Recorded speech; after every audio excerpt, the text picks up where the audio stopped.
What's up guys, my name is Khan and we're back today with more Scrap Mechanic, and today I want to try and work on a new type of piston engine and just sort of learn a little bit about adjustable stroke length. So here we have a more standard piston engine. In the last episode we built one of these kind engines, which is, it's kind of weird, you know, if we stop it here, it's actually, you know, it's kind of like 4 different pistons that all move around. And I had a little bit of an issue. It's a little wobbly because this is sort of offset in a bad way, but I did get some comments on how to fix that, so I really appreciate that. And we'll center that up. This bearing needs to be in the center of the axle. But in doing that, I thought, you know, before we do that, the one thing we should really look at is trying to make an adjustable stroke engine. And the idea is pretty simple. Here we have a standard, you know, inline 4 engine. It runs quite nicely, but each piston, if we turn this off, has to travel 3 blocks, right? Like we've got a crankshaft, and the crankshaft has a radius of 1 on each side, while 1 block out plus the 1 in the middle, so it's 3 blocks total across the distance.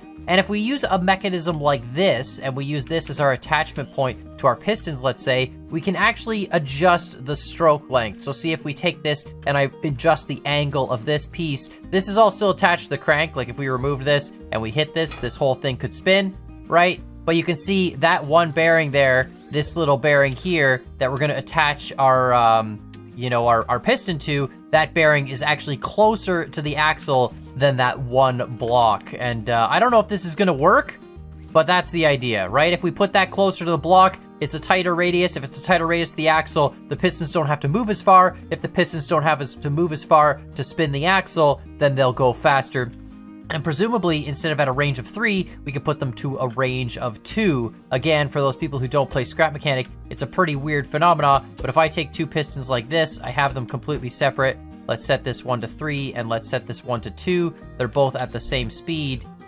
When you turn this on, the one that's 2 should actually move faster. You can see it does. See that? See how it moves faster? It's kind of weird, but you can see how it's actually like accelerating quicker. Right? Even though they're set to the same speed, again, it's because speed in Scrap Mechanic is not actually speed. It's sort of weird. But anyway, so that's the idea. We use the pistons on a length of 2 at fastest. They'll move faster than the pistons on 3. They don't have to go as far, and they should retract once the sensor. It's all going to be weird, but we got to somehow make an engine using this. And then, of course, the ultimate setup would be to take this adjustable crank and put it with a kind engine, and, you know, boom, done, go win all the piston powered challenges. But anyway, let's try building something here and see what we can do. I'm not exactly sure how this is going to work, so I'm just going to try for it and, you know, hope for the best. I have a feeling the dimensions I'm putting on this are going to be incredibly wrong, so I can't wait for all you guys in the comments to tell me that they are extremely wrong and there's a better way to do this. But I'm thinking I go out like this, we get to this pivot point here, we can paint this a different color just so it's easier to spot. That's our adjustable point, and then that right there is our crank. Whoops, this one can go be black again, and that's our crank that then goes. We're gonna need a pass-through on this side as well. I should probably build the pass-through first and save my, it doesn't matter, we can do it after. Anyway, and then this goes like this, and then we put a piston here as a no-clip, because this then goes up to our piston that, you know, attaches to this whole thing. Right, and then, oh, I need a rotation point. That's right, we need a bearing here, so we can rotate it 90 degrees relative to the next one, and then boom, done, like that. And then we repeat the process. So we go with another one of these, a T-piece, we go to a rotation, a white bearing here, and then this comes back, and that bearing, and this is that bearing, and then another rotation piece, there and there. I think that'll work. I mean, it looks kind of gross. It's kind of a really gross drive shaft. Like, there's so much stuff going on here. I feel like there's gonna be a lot of a wobble going on, but we'll see what happens. You know, drive shafts, you want them to be smaller, and ideally you want them to be balanced, right? Like this one's balanced, this one's not. You know, it wobbles more as a result. This one is probably going to wobble like crazy because it's both not balanced and long and bulky and has a lot of bearings.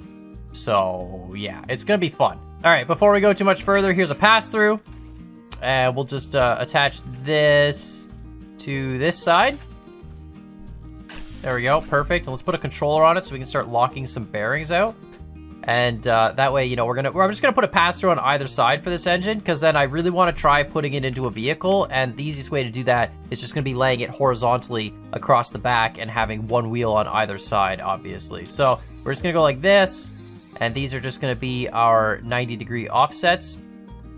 Perfect. And now I need to make, I need to make 2 more of these. So there we go. We've got the 4th. We put the other pass-through here. We attach. This is a lot of extra pistons as well. I know that's not a super efficient way to build an engine, but we're just, you know, we're trying to prove concepts here. The only thing I do kind of worry about with this setup is we're going to attach pistons to the top of these to drive them, and then we're going to pull on that with a controller. So we're going to be extending the piston a little bit from its starting position, and I don't know if that's something we need to adjust for, like if I need the starting positions to also move down. We probably do, right? Like you want the piston to be unloaded. Because if we, like, okay, so here's the issue, right? We're gonna pull this down, and as a result, we're gonna stretch the piston out, even though it has no power. We're not telling the piston to move, but it's gonna be pulled out. That amount of force, it's gonna wanna pull itself back, like it's gonna wanna be pulling back against the axle, which is just gonna oppose the movement. So I think we need to build this same swivel mechanism on the top and push them down as well at the same distance we push these down, so that the piston doesn't have any load on it when the system is at rest. And I think that's what we're going to do, to be honest. So I think I need to be up this high for that to make the frame for it. We go out like this, we go across like this. That bearing is in sync, right? And then we can come back like this and like, oops, can't get up in there. There we go, like this and like this. There we go, that bearing is the other half of it. And then we would go like that. There's our piston, and then we attach it like so.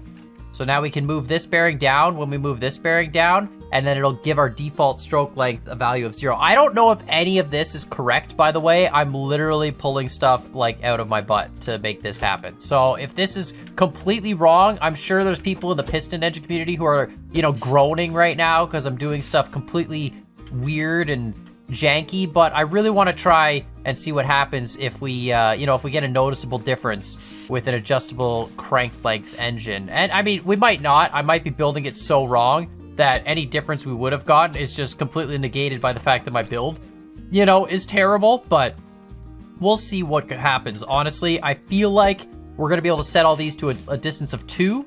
We're going to be able to jam these really close together so that our radius is like less than 2 blocks. And it's gonna fly. That's my hope for what's gonna happen here. So there we go. We've got all that. We're gonna put a couple controllers on this. There's gonna be a fair number of controllers to deal with all the stuff. Oh crap, I still don't have a timing wheel. All right, perfect. Got a little mesh timing wheel, got the sensors set up. We can put them all to color mode, right? And then this whole thing should still be attached. It looks pretty good. Looks pretty jank. Excellent. All right, we're gonna build a bit of a frame onto this just so we can actually start testing some things. Let's go like that. I have a feeling this is not gonna work as well as I would like it to, but I'm excited to, you know, try it out. Adjustable stroke length is apparently just something that's been around for a long, long time. And apparently one of the first engines that had it, I didn't even know, was one of the engines I built. A long, long time ago, I built this. It's a radial piston engine. I know a few people have been asking me about building a radial. Yeah, so it's a radial piston engine. It does exactly what you think. And it actually, this has adjustable stroke length. If you were to change, you know, this angle here, like the distance from here to there, you know, you can adjust. Anyway, I don't know, cool stuff. This is what people tell me. I don't know. You know, I don't know if this is actually true, but apparently that engine has adjustable stroke length, even though I built it like 10 years ago at this point. It was just ridiculous. All right, so we're gonna put some controllers on this.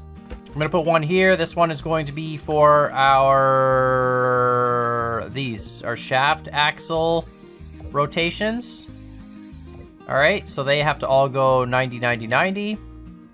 And that, of course, gets our it looks like a hot mess right now. Don't worry about it, we'll figure it out. And then this one goes here, one there, one there, one there.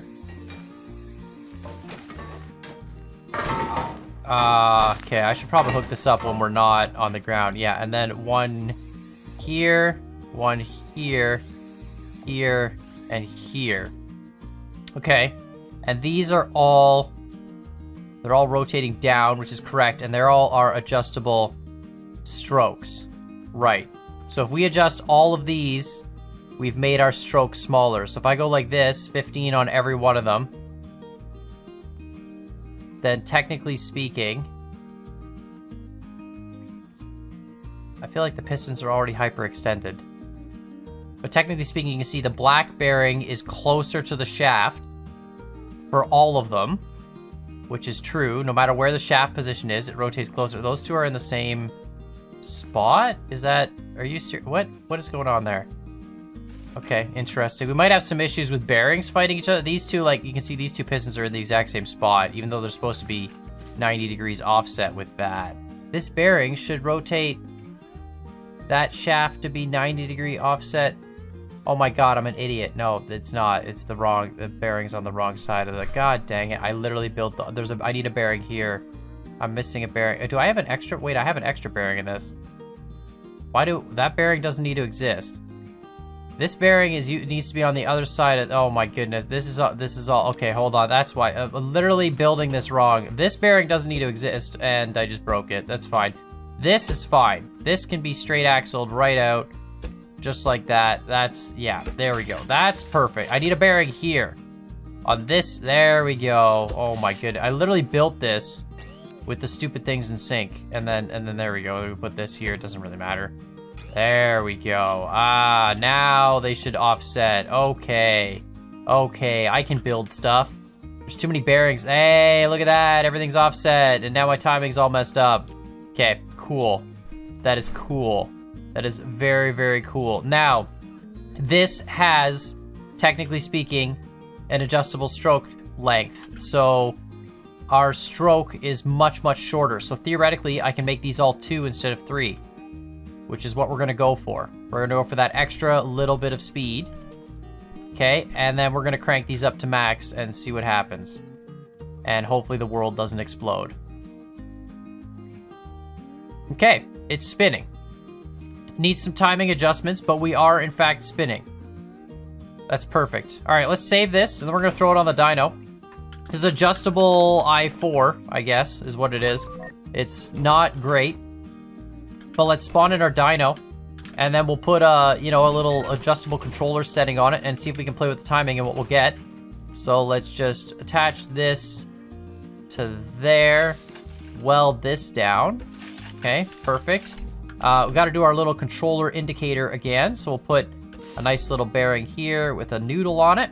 All right, perfect. And then, of course, wire this into our timing controller. We also have this controller, which we can play with, which is the adjustable stroke controller, so kind of interesting. And then, of course, this one's our crank controller, which we don't, like the shaft, that's what makes our 90, so we don't need that. Let's see. It's right now it's 0. Yeah, so that's fine. And then we'll just give it, 15 degrees increments on a loop. And then that way we can, tune our controller to where we want it. And let's put down a seat and see if we can get this thing to actually spin with some amount of speed. There we go. So we'll throw that there and weld this whole thing down because I don't trust this engine not to cause some problems later. All right, the fact that it's spinning is a really good sign for me. I was really worried that these bearings would all just mess everything up. It is a very wobbly shaft. It's not balanced at all. We'd have to balance it if we really wanted it to work, better. But it is working, so that's good. These are 2, and that's the cool part. This is spinning with only 2. Like, these pistons can't extend to 3. If we tried to hook these pistons in to go to 3, I don't think it would actually, I don't know if it would work. It might work because the piston on the next stroke would push through it. But I'm not sure. Let's see. Oh yeah, it does work. Well, that's interesting. We might have to play around with that. I don't know what the overall. That's. I was not expecting that to work. That's interesting. I feel like what's happening is the piston is getting pushed through by the next piston. I don't know if that generates more speed or not, though. Okay, we'll have to try that at some point in time. This thing, though, on the other hand, all right, so adjustable stroke, we are short. Let's see if we can kind of get this to go faster. Let's give it a little bit of timing. Oh, that's the wrong way. Okay, we gotta go backwards on the timing. That's interesting. Does it go faster? Oh, it's getting something. Okay, that's interesting. Okay, it is speeding up. Pistons are chuffing. Look at the offset in the bearing though. Oh, hello, we're getting into some fun speeds now. Oh my god, it's gotta go so far. It's actually gotta go really, really far. I don't know what the RPM is yet. It's okay. Into the 300s. 284s.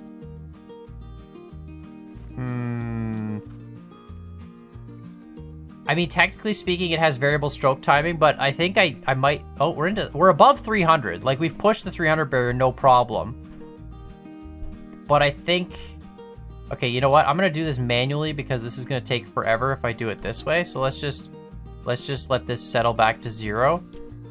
And then let's, you know, so it was like almost negative 90s. Let's crank negative 90. What does that look like?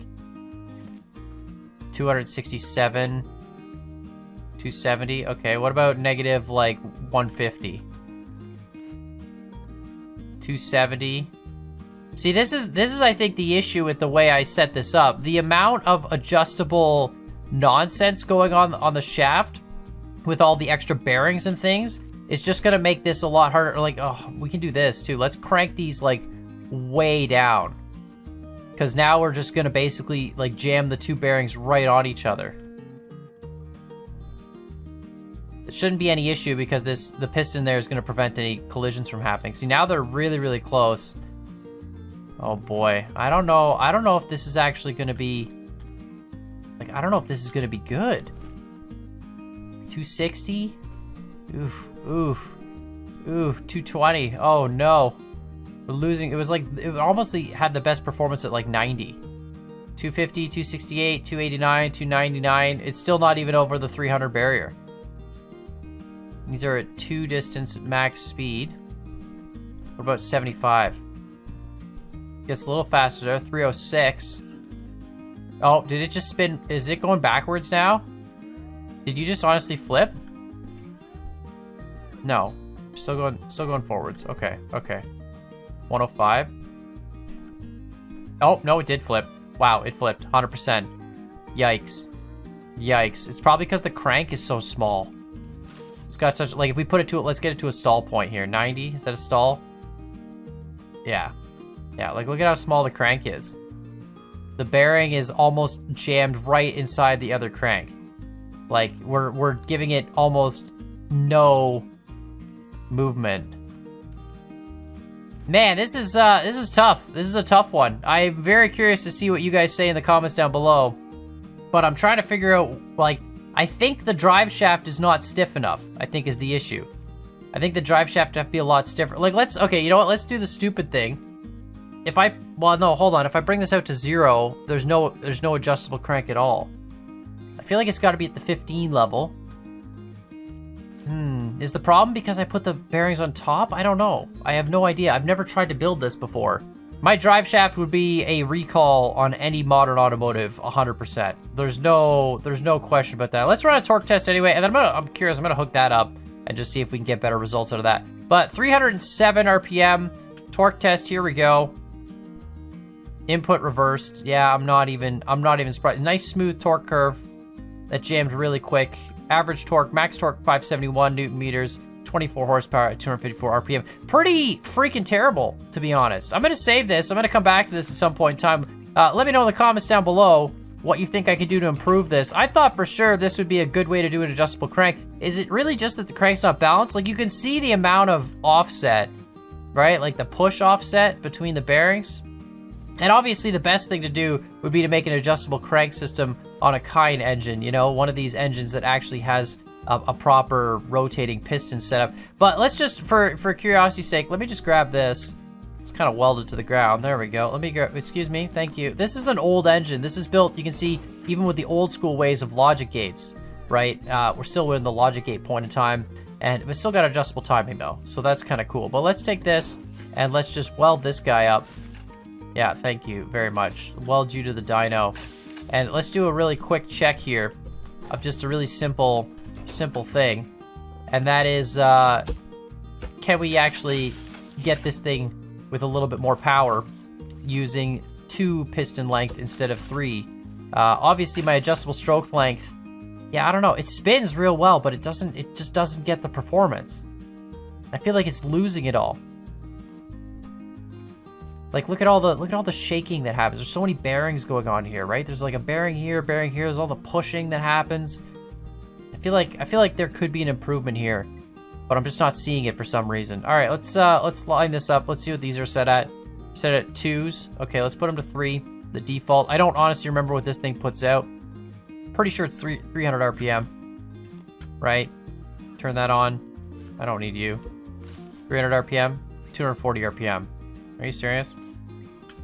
Did it really? With this timing, it's 240 RPM? Oh, that's embarrassing. Doesn't even hit the 300 RPM threshold. There we go. I can adjust it back a little bit. There we go. All right, 301 RPM. 60 degrees is what it needs. All right, simple. Let's shut it off. Let's put these all to 2. I have a feeling it's gonna be less. Like, it's gonna be less RPM, right? Because it's gonna try and push, like, the one piston, the next piston in line is gonna have to push to get the first piston through the, I don't know, we're gonna try it, let's see. Turn this back on. Is it less? Is it more? It's 262. Ah, see, it is less. Okay, and what if I push through it? Like, I adjust the timing a little bit. 275, no, 90. Yeah, no, see, you have to oppose. This is where adjustable stroke, you can see it fighting it. You can see it stuttering when it tries to fight that spot. I know there's a lot of issues with this engine. It's not a great test, but that is interesting. So you do need it at a stroke length of 3. That is cool. You need a stroke length of 3 unless you have an adjustable stroke. Oh, I lied. Maybe. Adjust the timing back a little bit more. No, pretty much 286. Well, let me know what you guys think in the comments down below. I don't really want to throw this into a car. It doesn't work. It doesn't give me better results. I was hoping it would give me more than 300 RPM. Gives me like 308. That's marginal at best. And I feel like, you know, with the amount of torque you're going to lose through all the drive shaft, you know, losses and breakages and all that, the extra 8 RPM is not gonna, it's not gonna make a difference. You're only gonna operate at like maybe 200 RPM anyway. So let me know what you guys think in the comments down below. Adjustable stroke length. I got sent more specifically ways to fix adjustable stroke length on this Kine engine, which I should probably do because you can get this bearing to the middle, and if you have this bearing in the middle and then you adjust the stroke out from the middle with this bearing, apparently that's where you get into the ludicrous speeds and crazy performances. So I'll have to try that sometime and rebuild the Kine engine, but yeah, I was just trying to figure out an i4 with an adjustable stroke length, and I guess the method I used is just terrible. There's probably a better way to like glitch weld this all together too to make this like super small and compact and have it all work nicely, but I don't know. Let me know what you guys think in the comments down below. Make sure, of course, you hit that like button, hit that subscribe button, and as always, I hope you guys enjoyed this video, and we'll see y'all next time.